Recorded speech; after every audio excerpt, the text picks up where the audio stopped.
ਮਸੀਹ ਯਸ਼ੂ ਦੇ ਪਵਿੱਤਰ ਨਾਮ 'ਚ ਤੁਹਾਨੂੰ ਸਾਰਿਆਂ ਨੂੰ ਜੈ ਮਸੀਹ ਦੀ। ਅੱਜ ਦਾ ਪਵਿੱਤਰ ਮੰਨਾ ਆਤਮਿਕ ਰੋਟੀ ਪ੍ਰਭੂ ਦਾ ਵਚਨ ਜੋ ਪ੍ਰਭੂ ਨੇ ਸਾਨੂੰ ਦਿੱਤਾ, ਆਓ ਅਸੀਂ ਉਸ ਨੂੰ ਲਈਏ। ਬਿਰਲਾਪ ਦੀ ਕਿਤਾਬ ਅਧਿਆਇ 3 ਅਸੀਂ ਪੜ੍ਹਾਂਗੇ ਪੁਰਾਣੇ ਨਿਯਮ ਦੇ ਵਿੱਚੋਂ, ਜਿੱਥੇ ਲਿਖਿਆ ਹੈ ਦੁੱਖ ਵਿੱਚ ਆਸ ਆ। ਅਗਰ ਸਾਡੇ ਜੀਵਨ ਵਿੱਚ ਦੁੱਖ ਆਉਂਦਾ ਆ, ਮੁਸੀਬਤਾਂ ਆਉਂਦੀਆਂ ਨੇ, ਪਰੇਸ਼ਾਨੀਆਂ ਆਉਂਦੀਆਂ ਨੇ, ਤਾਂ ਵੀ ਅਸੀਂ ਉਸ ਵਿੱਚ ਆਪਣੀ ਆਸ ਨਾ ਛੱਡੀਏ, ਆਪਣੀ ਉਮੀਦ ਨਾ ਛੱਡੀਏ। ਇਸ ਕਰਕੇ ਆਓ ਅਸੀਂ ਵੇਖੀਏ ਕੀ ਲਿਖਦਾ ਖੁਦਾ ਦਾ ਦਾਸ। ਪਹਿਲੀ ਆਇਤ ਵਿੱਚ ਲਿਖਿਆ ਹੈ, ਮੈਂ ਉਹ ਪੁਰਖ ਹਾਂ ਜਿਹਨੇ ਉਸ ਦੇ ਡੰਡੇ ਨਾਲ ਕਸ਼ਟ ਵੇਖਿਆ। ਉਸ ਨੇ ਮੈਨੂੰ ਤੱਕ ਦਿੱਤਾ ਅਤੇ ਮੈਨੂੰ ਹਨੇਰੇ ਵਿੱਚ ਤੋਰਿਆ, ਚਾਨਣ ਵਿੱਚ ਨਹੀਂ। ਸੱਚਮੁੱਚ ਉਹ ਆਪਣਾ ਹੱਥ ਮੇਰੇ ਵਿਰੁੱਧ ਸਾਰਾ ਦਿਨ ਚੁੱਕੀ ਰੱਖਦਾ ਹੈ। ਉਸ ਨੇ ਮੇਰੇ ਮਾਂਸ ਅਤੇ ਮੇਰੇ ਚਮੜੇ ਨੂੰ ਸੁਕਾ ਦਿੱਤਾ। ਉਸ ਨੇ ਮੇਰੀਆਂ ਹੱਡੀਆਂ ਨੂੰ ਭੰਨਿਆ ਤੋੜਿਆ। ਉਸ ਨੇ ਮੇਰੇ ਵਿਰੁੱਧ ਬਣਾਇਆ ਅਤੇ ਮੈਨੂੰ ਕੁੜੱਤਣ ਅਤੇ ਕਸ਼ਟ ਨਾਲ ਘੇਰ ਲਿਆ। ਉਸ ਨੇ ਮੈਨੂੰ ਹਨੇਰੇ ਥਾਵਾਂ ਵਿੱਚ ਉਹਨਾਂ ਵਾਂਗੂ ਜਿਹੜੇ ਚਰੋਕਣੇ ਮਰਦੇ ਹਨ ਵਸਾਇਆ। ਉਸ ਨੇ ਮੇਰੇ ਦੁਆਲੇ ਕੰਧ ਫੇਰ ਦਿੱਤੀ ਕਿ ਮੈਂ ਬਾਹਰ ਨਹੀਂ ਨਿਕਲ ਸਕਦਾ। ਉਸ ਨੇ ਮੇਰੀਆਂ ਬੇੜੀਆਂ ਭਾਰੀਆਂ ਕਰ ਦਿੱਤੀਆਂ।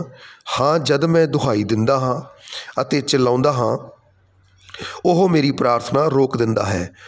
ਉਸ ਨੇ ਮੇਰੇ ਰਾਹ ਨੂੰ ਘੜੇ ਹੋਏ ਪੱਥਰਾਂ ਨਾਲ ਬੰਦ ਕੀਤਾ। ਉਸ ਨੇ ਮੇਰੇ ਰਸਤਿਆਂ ਨੂੰ ਟੇਢਾ ਕਰ ਦਿੱਤਾ।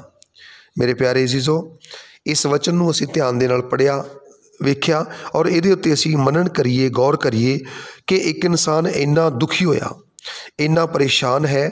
ਇਸ ਵਚਨ ਦੇ ਵਿੱਚੋਂ ਇਹ ਨਜ਼ਰ ਆ ਰਿਹਾ ਕਿ ਇੱਕ ਇਨਸਾਨ ਇੰਨਾ ਦੁਖੀ ਹੈ ਅਤੇ ਉਹਦੇ ਉੱਤੇ ਜੋ ਕਸ਼ਟ ਆ ਰਿਹਾ, ਜੋ ਦੁੱਖ ਆ ਰਹੇ ਨੇ, ਜੋ ਤਕਲੀਫਾਂ ਆ ਰਹੀਆਂ ਨੇ, ਜੋ ਪਰੇਸ਼ਾਨੀਆਂ ਆ ਰਹੀਆਂ ਨੇ, ਪਰਿਵਾਰ ਵਿੱਚ ਮੁਸੀਬਤਾਂ ਆ ਰਹੀਆਂ ਨੇ, ਇਹ ਕਿਸੇ ਹੋਰ ਦੇ ਕਾਰਨ ਵੱਲੋਂ ਨਹੀਂ, ਬਲਕਿ ਇਹ ਪਰਮੇਸ਼ਰ ਦੇ ਵੱਲੋਂ ਆ ਰਹੀਆਂ ਨੇ। ਇਹ ਤਾਂ ਹੀ ਕਹਿ ਰਿਹਾ ਕਿ ਪਰਮੇਸ਼ਵਰ ਨੇ ਮੈਨੂੰ ਇੱਦਾਂ ਕੀਤਾ, ਮੇਰੇ ਜੀਵਨ ਨੂੰ, ਮੇਰੇ ਪਰਿਵਾਰ ਨੂੰ, ਮੈਨੂੰ ਦੁੱਖਾਂ ਮੁਸੀਬਤਾਂ ਦੇ ਵਸ ਵਿੱਚ ਪਾ ਦਿੱਤਾ। ਤਾਂ ਤੁਸੀਂ ਸੋਚੋ ਇੱਥੇ ਥੋੜ੍ਹੀ ਦੇਰ ਲਈ ਕਿ ਪਰਮੇਸ਼ਵਰ ਨੇ ਉਹਦੀ ਜ਼ਿੰਦਗੀ 'ਚ ਇੱਦਾਂ ਕਿਉਂ ਕੀਤਾ। ਕਈ ਵਾਰੀ ਸਾਡੀ ਜ਼ਿੰਦਗੀ 'ਚ ਵੀ ਇੱਦਾਂ ਦੇ ਮਸਲੇ ਵੇਖਣ ਨੂੰ ਮਿਲਦੇ ਨੇ। ਕਈ ਵਾਰੀ ਸਾਡੇ ਪਰਿਵਾਰਾਂ ਵਿੱਚ ਇੱਦਾਂ ਹੁੰਦਾ ਆ। ਕਈ ਪਰਿਵਾਰਾਂ ਵਿੱਚ ਬੜੇ ਦੁੱਖ ਆ ਜਾਂਦੇ ਨੇ, ਤਕਲੀਫਾਂ ਆਉਂਦੀਆਂ ਨੇ, ਪਰੇਸ਼ਾਨੀਆਂ ਆਉਂਦੀਆਂ ਨੇ, ਘਰ ਵਿੱਚ ਤੰਗੀ ਆ ਜਾਂਦੀ ਹੈ, ਪਰੇਸ਼ਾਨੀ ਆ ਜਾਂਦੀ ਹੈ, ਅਤੇ ਘਰ ਦੇ ਲੋਕ ਰਾਤ ਨੂੰ ਬੈਠ ਕੇ ਰੋ ਰੋ ਕੇ ਦੁਆਵਾਂ ਵੀ ਕਰਦੇ ਨੇ, ਲੇਕਿਨ ਫਿਰ ਵੀ ਉਹ ਦੁਆਵਾਂ ਦਾ ਅਸਰ ਨਹੀਂ ਹੁੰਦਾ। ਇਹਦਾ ਕੀ ਕਾਰਨ ਹੈ? ਕੋਈ ਨਾ ਕੋਈ ਤਾਂ ਕਾਰਨ ਹੋਵੇਗਾ। ਕਿਉਂ ਪਰਮੇਸ਼ਵਰ ਉਹ ਪ੍ਰਾਰਥਨਾਵਾਂ ਰੋਕ ਦਿੰਦਾ ਹੈ? ਜਿਸ ਤਰ੍ਹਾਂ ਕਿ 8 ਵਚਨ 'ਚ ਲਿਖਿਆ, ਕਹਿੰਦਾ ਹਾਂ, ਜਦ ਮੈਂ ਦੁਹਾਈ ਦਿੰਦਾ ਅਤੇ ਚਿਲਾਉਂਦਾ ਹਾਂ, ਕਹਿੰਦਾ ਮੈਂ ਜਦੋਂ ਰੋਂਦਾ ਹਾਂ ਤਾਂ ਉਹ ਮੇਰੀ ਪ੍ਰਾਰਥਨਾ ਰੋਕ ਦਿੰਦਾ ਹੈ। ਮਤਲਬ ਪਰਮੇਸ਼ਵਰ ਪ੍ਰਾਰਥਨਾ ਰੋਕਦਾ ਹੈ, ਉਹਦਾ ਕੋਈ ਕਾਰਨ ਹੋਵੇਗਾ। ਆਈਏ ਅਸੀਂ ਉਸ ਕਾਰਨ ਨੂੰ ਲੱਭਾਂਗੇ। ਮੇਰੇ ਨਾਲ ਪੜ੍ਹੀਏ ਯੂਹੰਨਾ ਦੀ ਕਿਤਾਬ 8 ਅਧਿਆਏ ਅਤੇ ਉਹਦਾ 42 ਵਚਨ ਦੇ ਵਿੱਚ ਕੀ ਲਿਖਿਆ ਹੈ। ਯਿਸੂ ਨੇ ਉਹਨਾਂ ਨੂੰ ਆਖਿਆ, ਜੇ ਪਰਮੇਸ਼ਵਰ ਤੁਹਾਡਾ ਪਿਤਾ ਹੁੰਦਾ ਤਾਂ ਤੁਸੀਂ ਮੈਨੂੰ ਪਿਆਰ ਕਰਦੇ, ਇਸ ਲਈ ਜੋ ਮੈਂ ਪਰਮੇਸ਼ਵਰ ਤੋਂ ਨਿਕਲਿਆ ਅਤੇ ਆਇਆ ਹਾਂ, ਕਿਉਂਕਿ ਮੈਂ ਆਪ ਤੋਂ ਆਪ ਨਹੀਂ ਆਇਆ, ਪਰ ਉਹਨੇ ਮੈਨੂੰ ਘੱਲਿਆ। ਤੁਸੀਂ ਮੇਰੇ ਬੋਲ ਕਿਉਂ ਨਹੀਂ ਸਮਝਦੇ? ਪ੍ਰਭੂ ਯਿਸੂ ਮਸੀਹ ਕਹਿੰਦਾ ਵੀ ਤੁਸੀਂ ਮੇਰੀਆਂ ਗੱਲਾਂ ਕਿਉਂ ਨਹੀਂ ਸਮਝਦੇ? ਤੁਸੀਂ ਮੇਰਾ ਵਚਨ ਕਿਉਂ ਨਹੀਂ ਸਮਝਦੇ? ਜੋ ਮੈਂ ਸਿੱਖਿਆ ਦੇ ਰਿਹਾ, ਜੋ ਮੈਂ ਤੁਹਾਨੂੰ ਕਹਿ ਰਿਹਾ ਕਰਨ ਵਾਸਤੇ, ਤੁਸੀਂ ਉਹ ਕਿਉਂ ਨਹੀਂ ਕਰ ਰਹੇ? ਅਗਰ ਤੁਸੀਂ ਉਹ ਕਰੋਗੇ ਅਤੇ ਤੁਸੀਂ ਫਿਰ ਮੇਰੇ ਪਿਤਾ ਦੇ ਵਚਨ ਨੂੰ ਮੰਨੋਗੇ, ਤਾਂ ਫਿਰ ਤੁਸੀਂ ਕਹਿ ਸਕਦੇ ਹੋ ਕਿ ਤੁਸੀਂ ਇੱਕ ਪਿਤਾ ਪਰਮੇਸ਼ਵਰ ਦੀ ਸੰਤਾਨ ਹੋ, ਹੈ ਨਾ। ਕਹਿੰਦਾ ਤੁਸੀਂ ਮੇਰੀ ਗੱਲ ਕਿਉਂ ਨਹੀਂ ਮੰਨਦੇ? ਅੱਗੇ ਲਿਖਿਆ ਹੈ, ਇਸੇ ਲਈ ਜੋ ਮੇਰਾ ਵਚਨ ਸੁਣ ਨਹੀਂ ਸਕਦੇ। ਕਈ ਲੋਕ ਨਾ ਪਰਮੇਸ਼ਵਰ ਦਾ ਸੱਚਾ ਜਿਹੜਾ ਵਚਨ ਹੈ, ਜਿਹੜਾ ਸਾਨੂੰ ਸਮਝਾਉਂਦਾ ਹੈ, ਸਿਖਾਉਂਦਾ ਆ, ਕਈ ਵਾਰੀ ਉਹ ਵਚਨ ਨੂੰ ਕੀ ਹੈ ਇਨਸਾਨ ਨਹੀਂ ਸੁਣਦਾ, ਸਮਝਣਾ ਨਹੀਂ ਚਾਹੁੰਦਾ, ਹੈ ਨਾ। ਲਿਖਿਆ, ਤੁਸੀਂ ਆਪਣੇ ਪਿਓ ਸ਼ੈਤਾਨ ਤੋਂ ਹੋ ਅਤੇ ਆਪਣੇ ਪਿਓ ਦੀਆਂ ਕਾਮਨਾ ਦੇ ਅਨੁਸਾਰ ਕਰਨਾ ਚਾਹੁੰਦੇ ਹੋ। ਉਹ ਤਾਂ ਮੁੱਢੋਂ ਘਾਤਕ ਸੀ ਅਤੇ ਸੱਚਾਈ ਉੱਤੇ ਟਿਕਿਆ ਨਾ ਰਿਹਾ, ਕਿਉਂਕਿ ਉਸ ਵਿੱਚ ਸੱਚਾਈ ਹੈ ਨਹੀਂ। ਜਦ ਉਹ ਝੂਠ ਬੋਲਦਾ ਹੈ ਤਾਂ ਆਪਣੀਆਂ ਹੀ ਹੱਕਦਾ ਹੈ, ਕਿਉਂਕਿ ਉਹ ਝੂਠਾ ਅਤੇ ਝੂਠ ਦਾ ਪਤਿੰਦਰ ਹੈ। ਠੀਕ ਹੈ। ਇਸ ਕਾਰਨ ਜੋ ਮੈਂ ਸੱਚ ਆਖਦਾ ਹਾਂ ਤੁਸੀਂ ਮੇਰੀ ਪ੍ਰਤੀਤ ਨਹੀਂ ਕਰਦੇ। ਕਈ ਵਾਰੀ ਕਹਿੰਦਾ ਜਦੋਂ ਇਨਸਾਨ ਚੰਗਾ ਭਲਾ ਪਰਮੇਸ਼ਵਰ ਦੇ ਸਹੀ ਰਸਤੇ ਉੱਤੇ ਚੱਲਦਾ ਵਫਾਦਾਰੀ ਨਾਲ ਚੱਲਦਾ ਅਚਾਨਕ ਸ਼ੈਤਾਨ ਉਹਦੀ ਜ਼ਿੰਦਗੀ 'ਚ, ਪਰਿਵਾਰ ਦੇ ਵਿੱਚ ਕੁਛ ਨਾ ਕੁਛ ਇਹੋ ਜਿਹੀ ਗੜਬੜੀ ਪਾਉਂਦਾ ਆ, ਹੈ ਨਾ। ਇਹੋ ਜਿਹਾ ਝੂਠ ਬੋਲਣ ਵਾਲਾ ਬੈਡ ਸਪਿਰਿਟ, ਬੁਰੀ ਆਤਮਾ ਪਾ ਦਿੰਦਾ ਆ, ਅਤੇ ਚੰਗਾ ਭਲਾ ਸੱਚ ਬੋਲਣ ਵਾਲਾ ਵਿਸ਼ਵਾਸੀ ਵੀ ਝੂਠ ਬੋਲਣ ਲੱਗ ਪੈਂਦਾ ਆ। ਝੂਠ ਮੇਰੇ ਪਿਆਰਿਓ ਇੱਕ ਬਹੁਤ ਬੁਰਾਈ ਦੀ ਜੜ ਹੈ। ਅਸੀਂ ਕਈ ਵਾਰੀ ਘਰ ਵਿੱਚ ਵੀ कलीसिया विच भी जां फिर रब दे सेवक नाल है ना, कई गल्लां विच आपां झूठ बोलते हैं। आपां कीता कुछ हुंदा आ ते आपां दसदे कुछ होर हुंदे आ, गए किते हुंदे हां ते आपां दसदे कुछ होर हुंदे हां, है ना। कई बार आपां लुकाउण दी कोशिश करते हैं भी नहीं पता ना लग जे साडी किसी गलबात का, पर बाइबल च लिखिआ ये झूठ है और झूठ तो परमेश्वर नफरत करदा आ, जिस करके परिवार दे विच इन्ने दुख इन्ने कष्ट मुसीबतां आ जांदियां ने।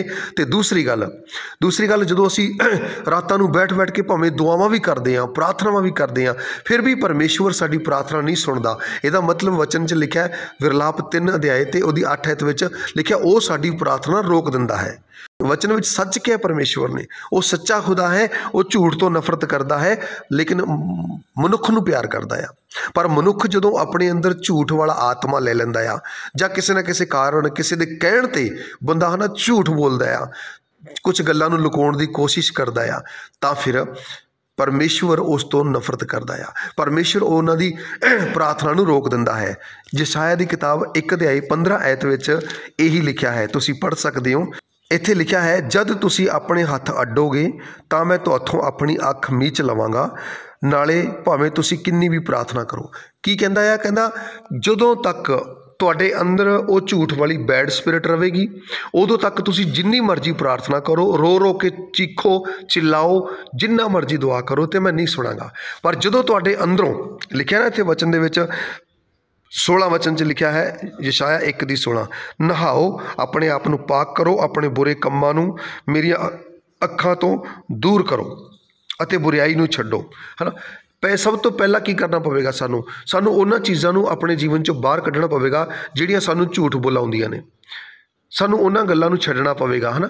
कम से कम असी अपने परमेश्वर जो सच्चा है, जो जिउंदा परमेश्वर है, जो सानू प्यार करने वाला है, जो दुख विच भी कहंदा आ भावें जिन्ने मर्जी दुख विच होवो, पर जे तुसीं सच्चाई उत्ते चलदे हो, तुहाडे अंदर सच्चाई दा वचन है, तुहाडे अंदर मेरी सिक्ख्या है, तुसीं मेरे नाल वफादार हो, तुसीं मेरे दासां दे नाल वफादार हो।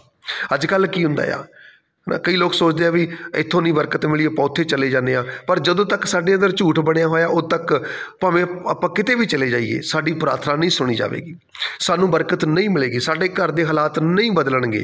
पर उदों बदलणगे जदों असीं परमेश्वर दे नाल वफादार होवांगे, उहदे दासां नाल, जिस रब दे दास द्वारा असीं तैयार होए, जिस रब दे दास तो असीं वचन सुने, जो साडे लई दुआवां करदा आ, जिस बाड़े दियां असीं भेडां हां, असीं उत्थे वफादारी नाल ईमानदारी नाल चलीए। इधर उधर दौड़न दे नाल सानू कुछ भी हासिल नहीं होवेगा, बल्कि दुख विच आस रखो। विरलाप की किताब 3 अध्याय दे विच वो आस रखदा आ, कहंदा जे परमेश्वर, मैं फिर भी आस रखदा हाँ कि जिस परमेश्वर ने मैनू दुख कष्ट विच पाया, वो मेरे कारण, मेरे झूठ दे कारण, मेरी बुराई दे कारण मेरे घर उत्ते कष्ट आया, तकलीफ आई। जदों तक आपां सच उत्ते चलदे सी सब कुछ ठीक सी, जो तक साडे जीवन विच, जदों साडे जीवन विच कोई इदां दा बैड स्पिरिट आ गई, परमेश्वर के राह तो सानू भटका दिता, तो उदों तो ही साडे जीवन विच मुश्किलां आ गईयां, मुसीबतां आ गईयां। इसलिए सानू समझना पवेगा परमेश्वर दा रहम अटुट है। जदों असीं विरलाप 3 दा 22 वचन दे विच पढ़दे हां, कहंदा आ ये यहोवा दी दया है कि असीं मुक्के नहीं, उहदा रहम अटुट जो है। फिर भी परमेश्वर, जे असीं दुख विच भी आस रखांगे परमेश्वर तो, तुहानू बथेरे लोग भरमाउण वाले आउणगे, तुहानू बथेरे लोग, तुहाडे रिश्तेदार, तुहाडे दोस्त मित्र, तुहाडे आंढी गुआंढी बड़ा तुहानू कहणगे, तुसीं यीशु मसीह दे वल चले गए, तुसीं इधर चले गए, तुहानू ताने मारनगे, तुहानू बड़ा कुछ कहणगे, तुसीं दुख विच पै गए, तुसीं मुसीबत विच पै गए, तुसीं चर्च जाने हो फिर भी तुहाडा मसला हल नहीं, फिर भी तुसीं दुखी हो। पर उन्हां नू ये नहीं पता कि साडे घर विच दुख मुसीबत आई क्यों, लेकिन सानू पता है, सानू खुद नू पता हुंदा है कि असीं किते ना किते कुछ गलत कर रहे हैं, किते ना किते असीं कुछ गल्लां लुको रहे हैं, किते ना किते असीं सच दा साथ छड्ड के बल्कि झूठ दा पल्ला फड़ लिया है, जिस करके साडे जीवन विच दुख आए। इस करके गुआंढियां दी असीं परवाह ना करिए, उन्हां लोकां दी परवाह ना करिए, बल्कि जिउंदे परमेश्वर दे वल मुड़िए और परमेश्वर दा धन्नवाद करिए, दुख विच भी आशा रखिए, क्योंकि वफादार लोकां ते परमेश्वर ताज़ा बरकत भेजदा आ, डेली रोज़ दी ताज़ा बरकत कलदा आ। इसलिए परमेश्वर सानू दुखों तो भी, बीमारियों तो भी, मुश्किलों तो भी, सारिया चीज़ों तो आज़ाद करेगा।